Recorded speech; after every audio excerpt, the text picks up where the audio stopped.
What do you think is the priority, or what should the priority be for them? Between two things, for the youth, going forward.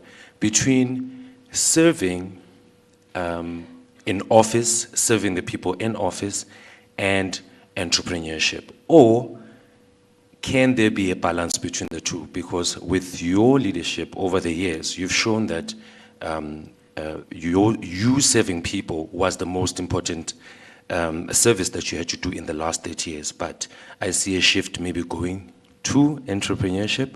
Is that true? Yeah. Actually, some people can have a better opportunity than I had of starting as entrepreneurs and ending as leaders who serve people. But beyond that, they could start with both. For me, there was no opportunity to start with both. I had to start one, and so don't set any barriers in your mind. Just think about what you want to do, and for the young people, start with knowing and believing that you can do something. And starting from that, you can do many things. And so read correctly the opportunities before you, and within you the talents you have, and the desire you have, the energy you have. Don't waste any of those. Just use them. Let the limit to that come from somewhere else, not from you. Yes. So the young people should learn very fast. Learn at the earliest you can, the world around you and the opportunities available to you, and take it when it comes. So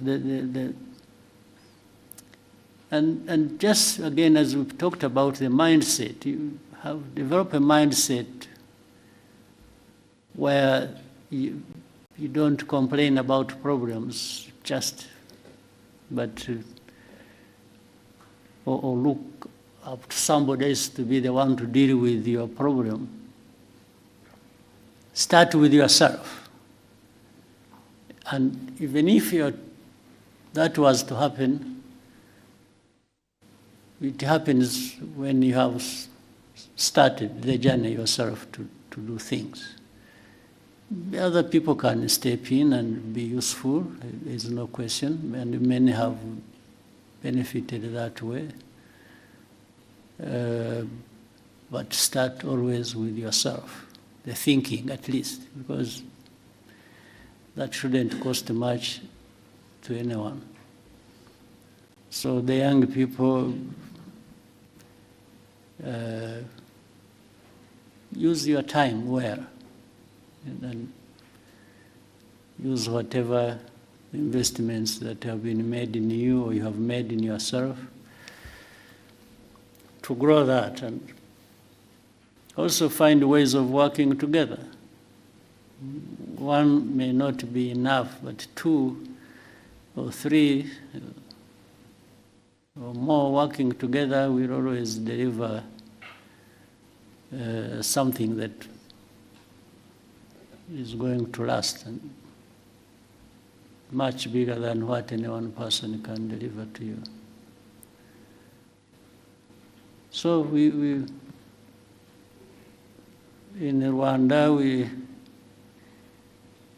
we had an opportunity when we were young ourselves. It was to begin with, very risky. So it was extremely risky, but it was tried. And those who survived, who are still living, and what they delivered and still delivering has enabled many others to, well, I should say the whole country, to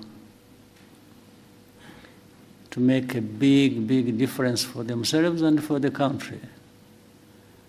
So the responsibility doesn't stop anywhere. It keeps coming from one generation to another and to another and to another. So play your part within your generation.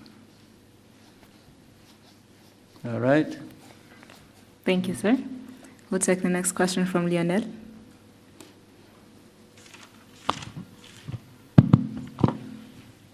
Thank you, Mr. President, for this opportunity. My name is Lionel Nditebriye.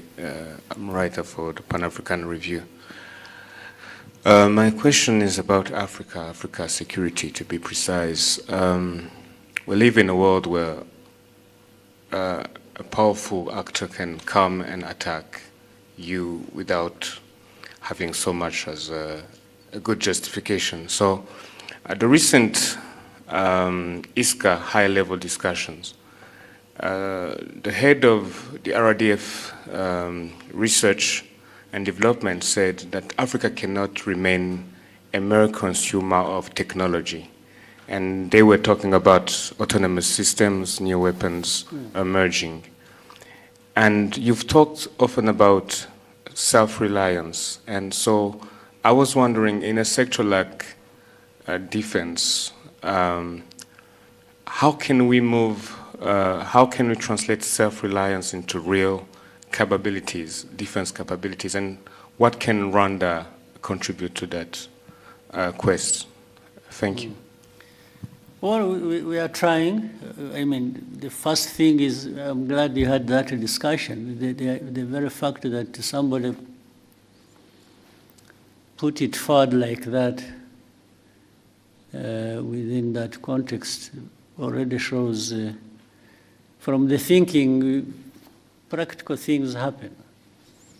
In fact, it's not just self-reliance is in many aspects.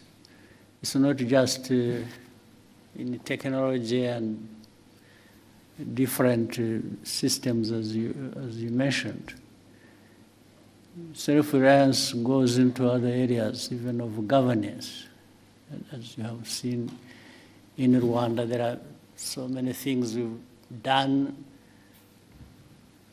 in areas of governance and service and delivery. And some people will wonder whether we don't even have more resources than we are known for. It's like, how does a poor country get to be here on this, on that, and so on? That is delivered actually by that mindset of self-reliance. So the self-reliance aspect of it makes, the aspect makes people, there are things I said when I was answering one of the questions. I said, do whatever you can within your means. There are people who have the means and they can't deliver on something when they have the means. In fact, some people have a lot in terms of means and they don't deliver much. So in that discussion, what was being said can be applied in defense, again, another simple example, we are used to having, you have heard of peacekeepers across the world, financed by the UN, by big powers, and so on and so forth. And some security products that have to do a lot with the peace cannot be delivered because people will tell you there is no money to finance it. So we've tried to move around that and say, no, but there are some things that can be delivered even without much money by the UN or by the rich people. People know about Mozambique, or they think about Central African Republic. But I can remind you that, for example, you must have heard of a case in Sudan. Remember the conflict in Darfur. That was way back, even before we started having some of the things we have. Our forces went and served in Darfur, first under the African Union and then a hybrid African Union, UN. And do you know that for the first months, I think like 9 months, our forces went there and served without being paid anything. We were paying them from here. We were giving them their salaries, putting their salaries on their account here. And they were there. And whatever they were using there, we were giving them. That was, and what was delivered in that situation was better or more than we have seen delivered by so much money poured into a situation when you were there in Darfur. So it's again a question of how do you want to approach a problem. Having independence to do, it doesn't matter the size. Rwanda is not by any standard a big country. We are one of the smallest countries, I think, in the world. But does that stop us looking around for what we can do and within our means and do it? Or deliver whatever we can somewhere else, first looking at what is within our means? So it's that sort of approach that must have built on or during that discussion that happened recently. There is and by the way, looking at what makes you independent does not remove the fact of the need to work together.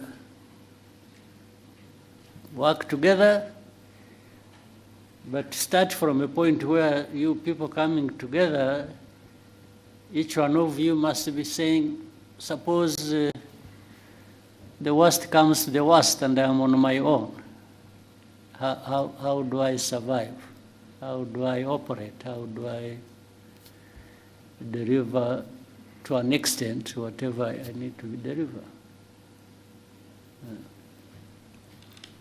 Thank you, Excellency. In the interest of time, may we take just one last question? I don't know how many, can you see many faces here, people? Maybe we try and shorten questions, and I also try my best to shorten my answers, and we take more people. Thank you, sir. We'll take 2 to 3 more questions. We'll start with you're the center. You've taught me to say so many things. I never used to speak like this, but you made me talk and talk and talk and talk and